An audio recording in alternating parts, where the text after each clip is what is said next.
to go. No. I'm going to see you now. 32 on Friday. That's not cool. Yeah. Right. And then there's like We're good? Yeah. Right, everyone, we'll open the meeting at 4:32 PM and we'll just stand for the karakia and then we'll get to the agenda.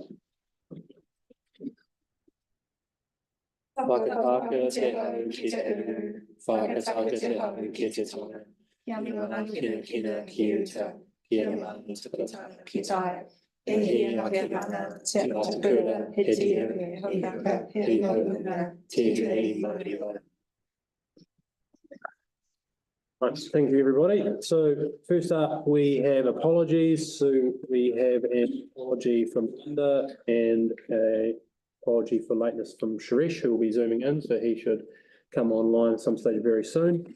Let's get a mover for those, please. Aaron and Bridget, happy to second. Thank you. Declarations of interest, there have been none declared, but if any come up during the meeting, let us know and we can deal with it at the time. Number 3, confirmation of the previous minutes. Could I have a mover of the previous minutes, please? Happy to move, Dave. Seconder, Nicola, thank you. Number 4, moving on to public forums. So first up, we have Drusilla. If you'd like to come up and take a seat.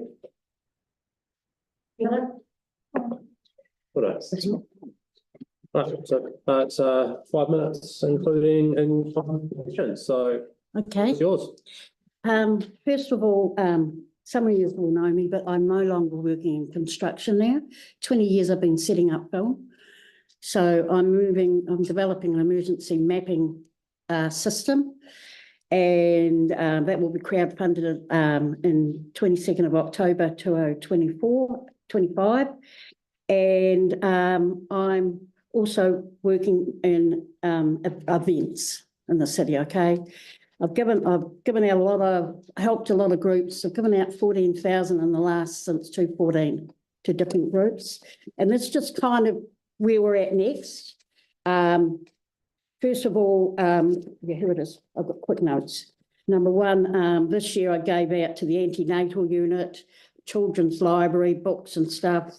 And I've just recently donated a whole lot of new board games for the Youth Hub and also for the Charity Hospital. Charity Hospital, James Bond, the Youth Hub selection because Monopoly, okay? And the idea is that young people keep them busy and then later on we want to run events in the city. And one of them is I want to do, Scrabble, because somebody else is doing James Bond and Rangiora. They're doing Robert, what is it? Not Lord of the Rings, Harry Potter. And that's sold out. You couldn't even get in there. But I've got one planned for ours. I'll keep it top secret. But anyway, now coming back to what I want to talk about today is we would like the big chess set re-established back in the square. I've been working through the square since 2012. And I go in there 3 or 4 times a day, okay? And we need our chess set back. I've also been talking to the guys in the library and looked at what they were doing there. They have chess people on Sunday. They need a wee bit more funding for somebody to actually teach them how to play chess. I don't know how to play chess, but I would like to go into that library and have somebody show me how to. Okay, and they told me there was nobody. You've got to go to other libraries, but that's the library I use all the time. The next thing is long term. I would like to see. I'm supposed to be going overseas later on next year, and I'm going to look around for a medium-sized chess set, one that we can move. So you're going to have the big one in the square. And then I want to have the little one, and we might end up donating that. I price the mats, but I want something that's just something unique. And in the square, what I would like to see is a wooden maze. When my kids were little, they're now 31 and 28, but when they were little, there used to be a wooden maze in Rangiora, and I was I was really devastated when it was moved. And the idea with the wooden maze, if you had the wooden maze and it was about this high, the kids can, if they can't get out, they can climb underneath. But the problem with Novotel and around that area is it's really, really windy. And if you had the maze there, that would be another event for young families. You can't have, I looked at the other side and you want to develop that, but as a parent, it's traffic. So I've talked to the librarian and that's what we do. If we got the wooden maze here, that means we could also put a smaller, medium-sized chess set out there and would be out of the wind. So that's my long-term vision. I've come to just tell you about that.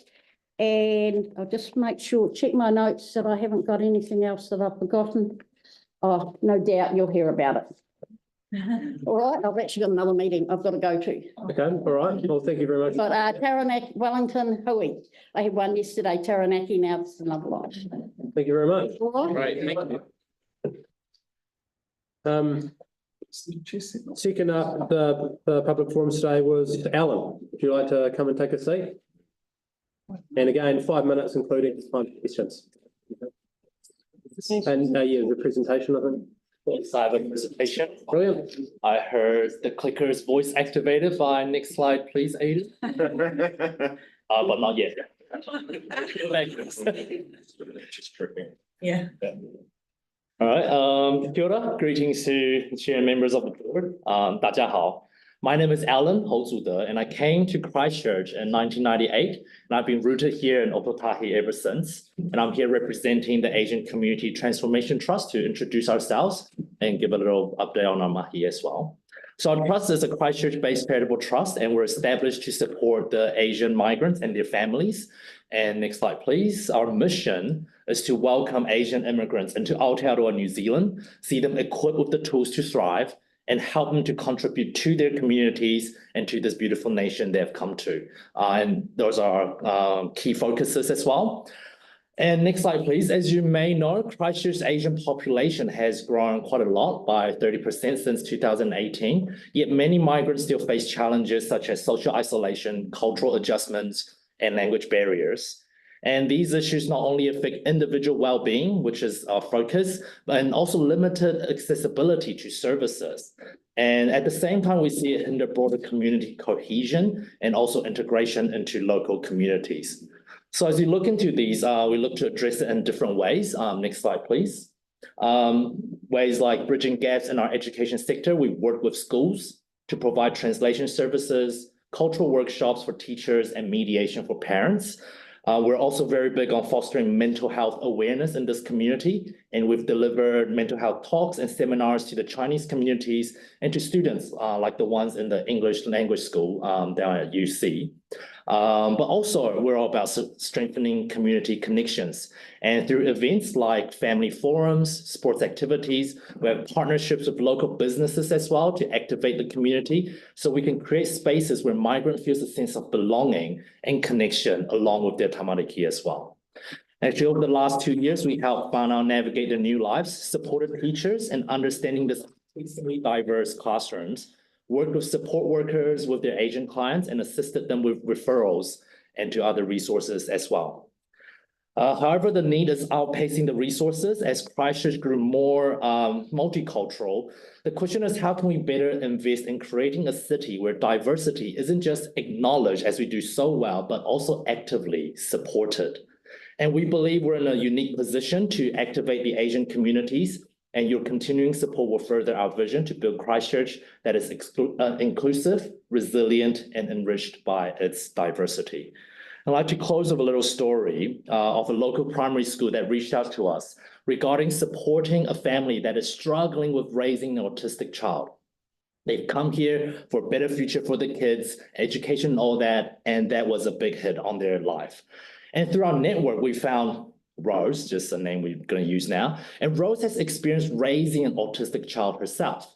So having the same language, culture, experience with raising an autistic child, and experience as a migrant, the struggling mom felt heard and understood in ways that she was not able to from the services that she had access to. And the moms actually fostered camaraderie through their common challenges. But what really moved me the most was Rose then telling me how much this experience empowered her with a sense of purpose. As she left her country and her profession back at the time she moved over, all her life was about raising her kid, and she thought she has no more contribution to the community that she can't speak the language properly. And this really captures an aspect of our project with primary schools that we're launching next year, that we want to work closely. And at the moment, 4 schools have signed up, and we're looking to extend that to 8 schools for the year. And we have more than 10 ethnic communities from the Chinese, Indian, and Filipino communities backing us so that we can foster these connections, so that we're activating the local Asian communities to support migrants that are struggling, settling in this place by working through the school systems.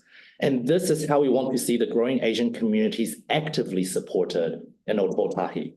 Next slide, please. And we couldn't be here without your support over the last 2 years. Sorry, that was the previous slide. Next slide, please. And thank you for your time, and welcome any questions that you may have. Bridget? Thank you so much, Alan. It's definitely a really fantastic, like the mahi that you're doing is really great. I just wanted to ask a question. Are you at all connected with the Asia New Zealand Foundation and the leadership network that they have? Yes, so one of our researcher, he actually went to visit in Wellington when he was doing his research in political science as well. Yeah. And because his research is specifically looking at Chinese participation in New Zealand politics and what are the barriers. So they had great conversation with the researchers, and he's seen the space and got connected. So there's a connection to them through our researcher, yeah. Definitely the leadership network is fantastic, because I just saw that you talk about developing leadership. Yes. Skills and that sort of thing. So I think it's a really great network and a really great organisation. But obviously I get that what you're doing is a bit more local. So please let us know how we can specifically help as a board as well. And obviously, you know, Natalie and the team and everyone too. Yes. So we're connected already, which is great. Yeah, thank you. Yeah, Aaron, and then Nicola. So it'll be handy with that 30% growth to kind of know where the various Asian communities are coming from, and also for us as councillors and community board, knowing why they're choosing Christchurch, and then if there's anything we can do to help them excel within our society. Most obviously probably move here for a better life. So how do we help facilitate that? Because that's good for everyone. When any new immigrants excel, everyone excels. Yeah, so one of the person that we have great connection with is Ginny, who is the Welcoming Communities Coordinator.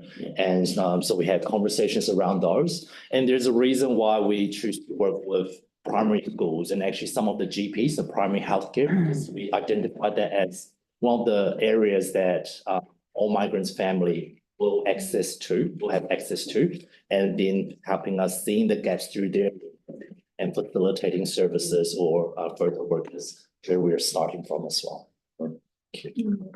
Yeah, thanks, Alan. That was great. I really like your mahi in the primary schools, which is really important that they feel connected there, because that just helps them grow and join in, you know, all the activities, just even feeling a part of the school. And I'm just wondering how many, you've said 8 schools have taken up that. 4 schools, 4 schools. but we're hoping to. So how are you advertising that? I'm just interested in how, you know, can other schools get involved? Yeah, so over the last 2 years, we're mainly working through, we work with schools through the Manaki workers. Right. Yeah, so we have some great relationships with some of their kaimahis as well.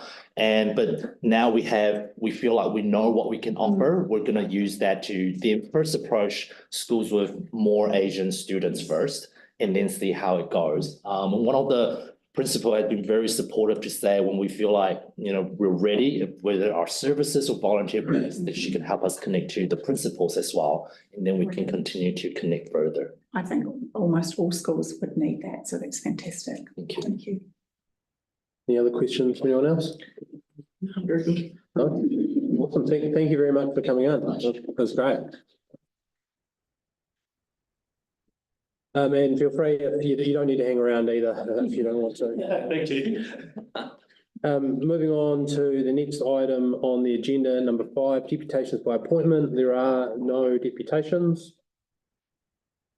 Then number 6 on the agenda, presentation of petitions. There are no petitions.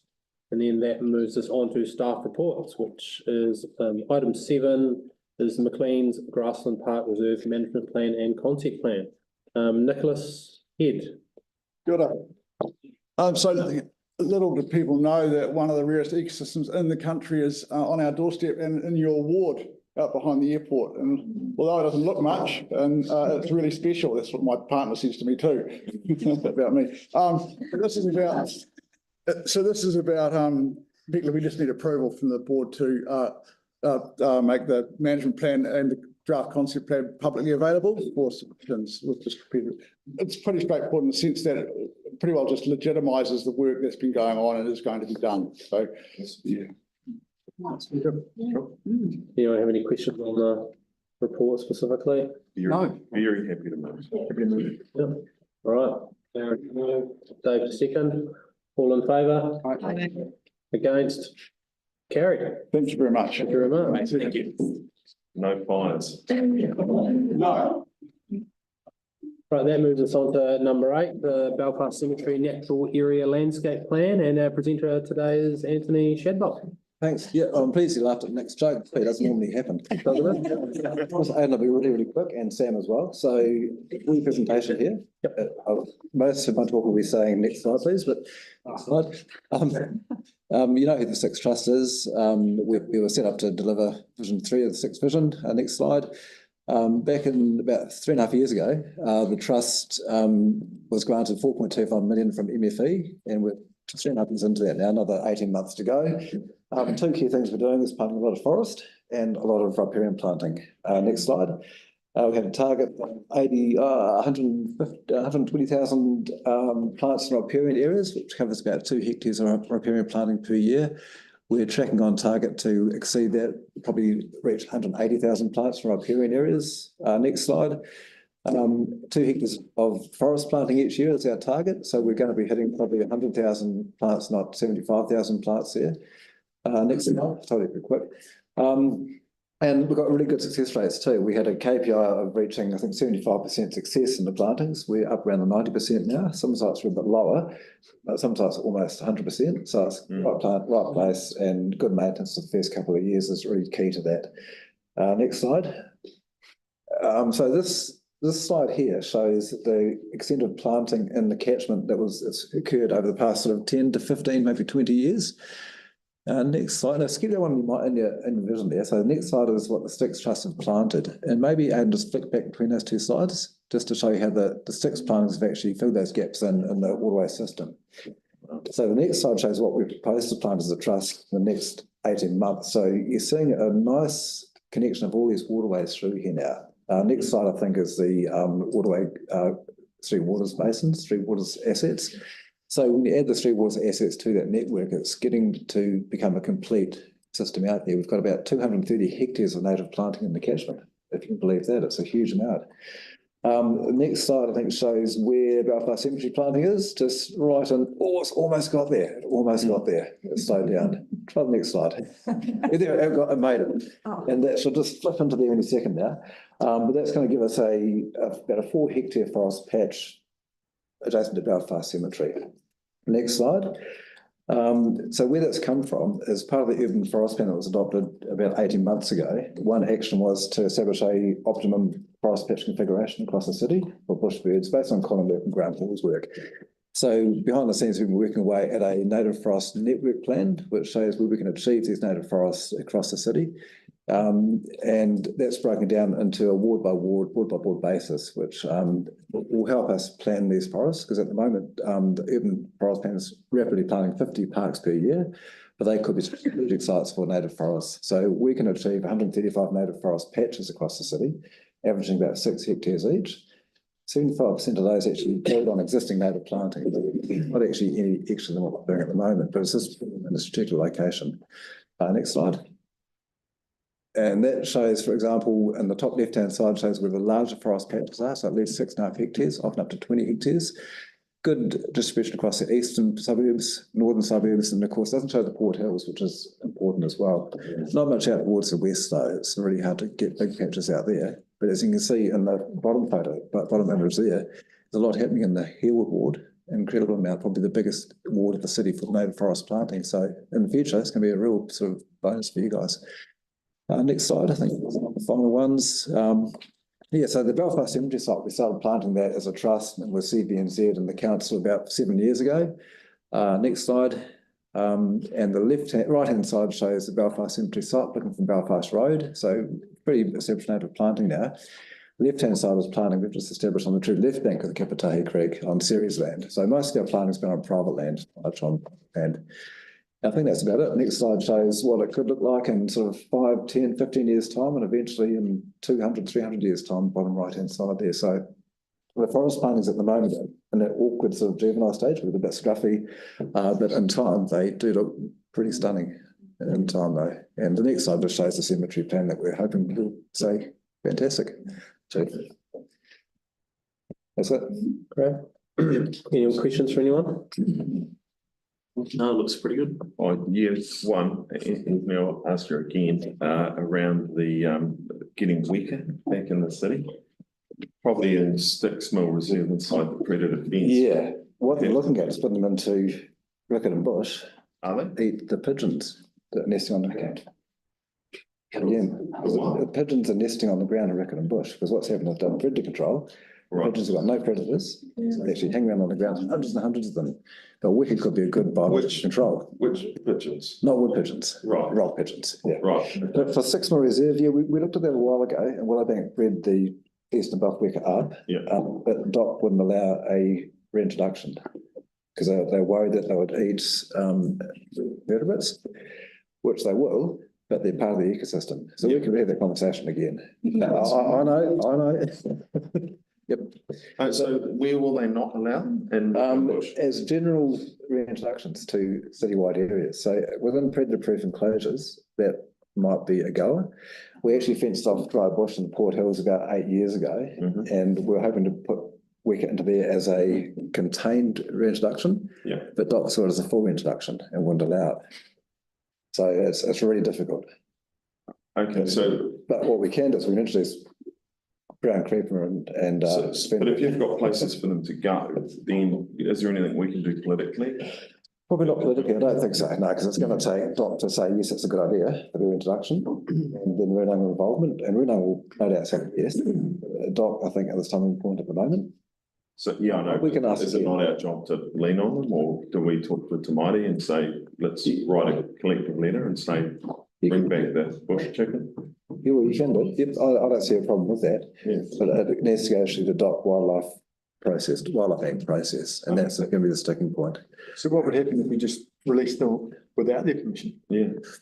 If I did it, I'll probably, if you did it. Somewhat career limiting. Well, it would be. It would Only be. if you got Yeah, and it has been done before. It's been done before on Banks Peninsula, so people And have did it done work? that. Yep, I think they're hanging around there still. They'll be the West Coast wicker though, so our wicker is the East Coast buff wicker that's now in the Chatham Islands. So, Right. Willowbank got to Breeding. build them up, they're good numbers, but we entered out to introduce them. But at the moment, Six isn't fully fenced. Right. And they'll swim out through that fence in the future anyway, so they'll be in the wild landscape. But Rickett and Bush, I think that's the first cab off the rank as a potential.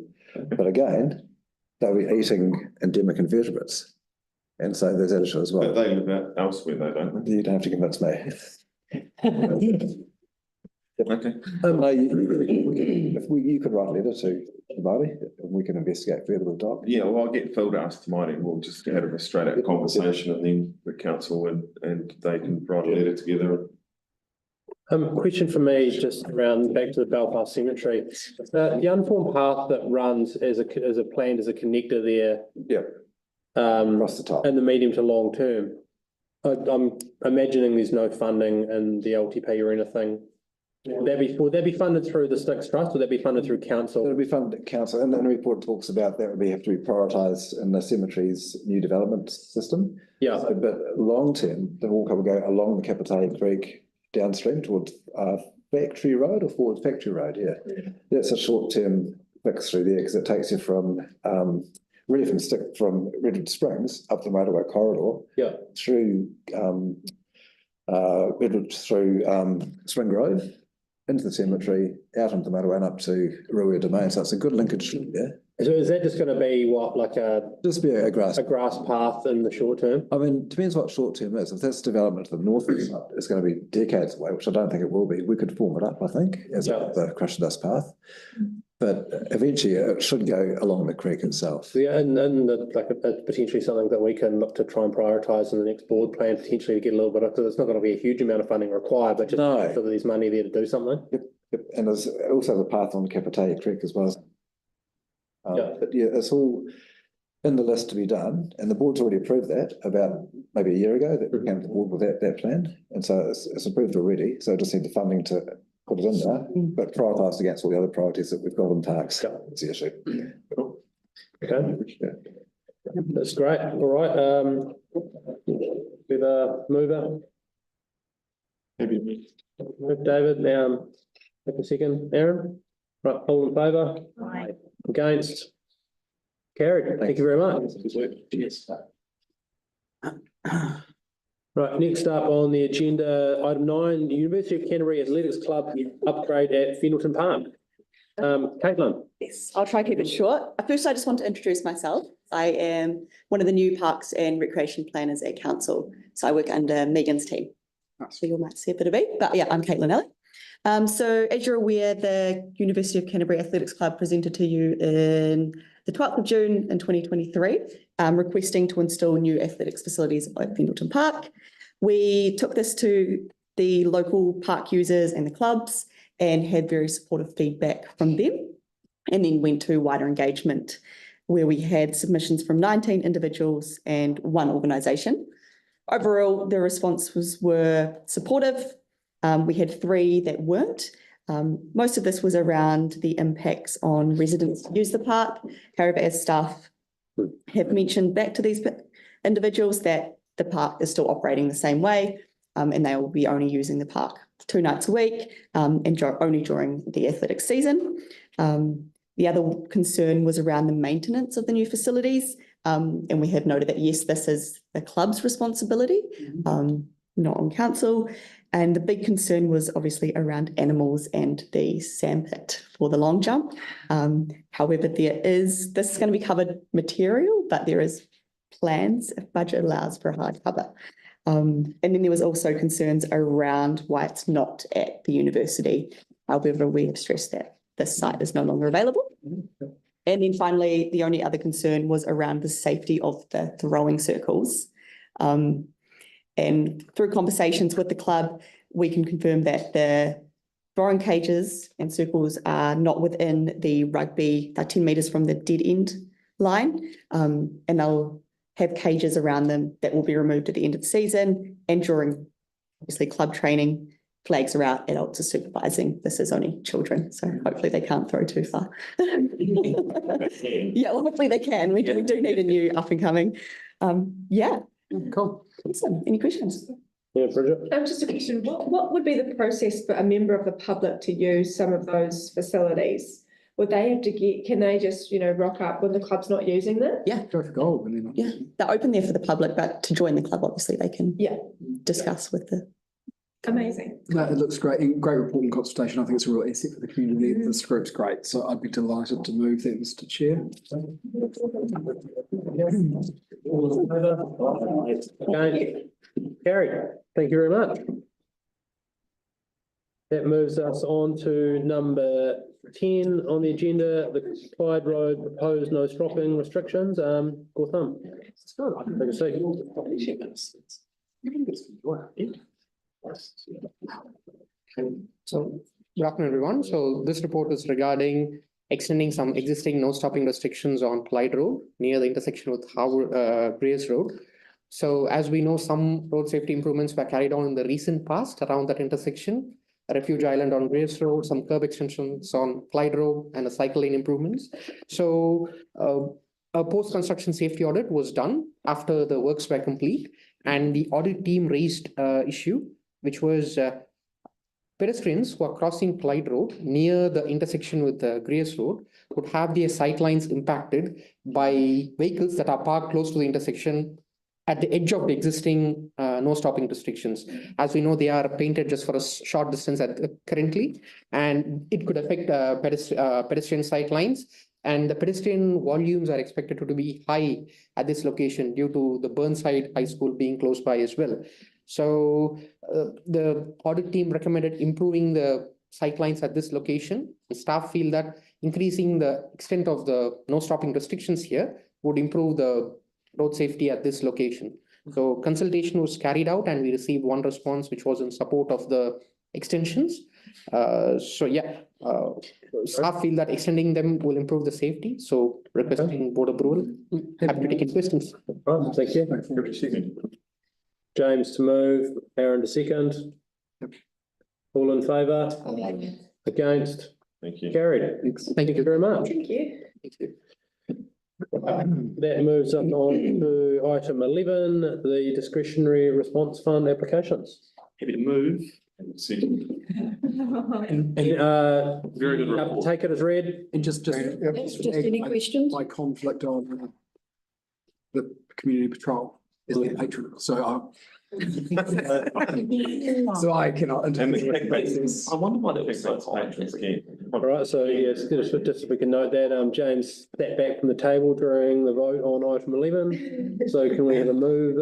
One, Aaron, seconder. Sam moved it. Oh, Sam moved it. Aaron seconded it. All in favour? Against? Carried. Fantastic. Thank you very much. Item 12, Community Board Area Report. Mary Ann. Thank you. I'm happy to take the report as read and any questions if you've got them. Just another month's worth of exciting things happening in the area. Yeah. No questions from anyone? No? All right, I'm happy to move that. We have a seconder? Yep. Seconder, right. Nicola, all in favour? Aye. Against? Carried. Item number 13, elected members information exchange. Right, has anyone got any updates to give in this last meeting of the year before Christmas? One from Bridget. Just want to say, it was fantastic to be part of the community liaison networking Christmas. So well put together by the team. I can name everyone, but we all know who the incredible people are. So, okay, Katie, Natalie, Karen, and Lisa, and also Marianne. But it was so well put together, heaps of fun. And I think it was really clear that there are some people who are leaving to go to other parts, as in community network stakeholders who are moving to other parts of Christchurch. And they just noted that, this board has set a really high example of these network meetings, not just being an opportunity to maintain connections, but actually being spaces where they can learn so much and get such valuable resources from. So I think it's just a huge reflection of the amazing hard work that the team does. So thanks on behalf of the board. Fantastic. Anyone got anything else? No? All right. Probably just worth noting we're voting on Harewood Road cycleway tomorrow at council. So hopefully we can just put the traffic lights in and not the cycleway is the plan. So this time tomorrow we'll know whether Aaron's 10-year crusade to get traffic lights in is successful or not. Yeah. What's your gut telling you? Have you seen around the table? Yeah.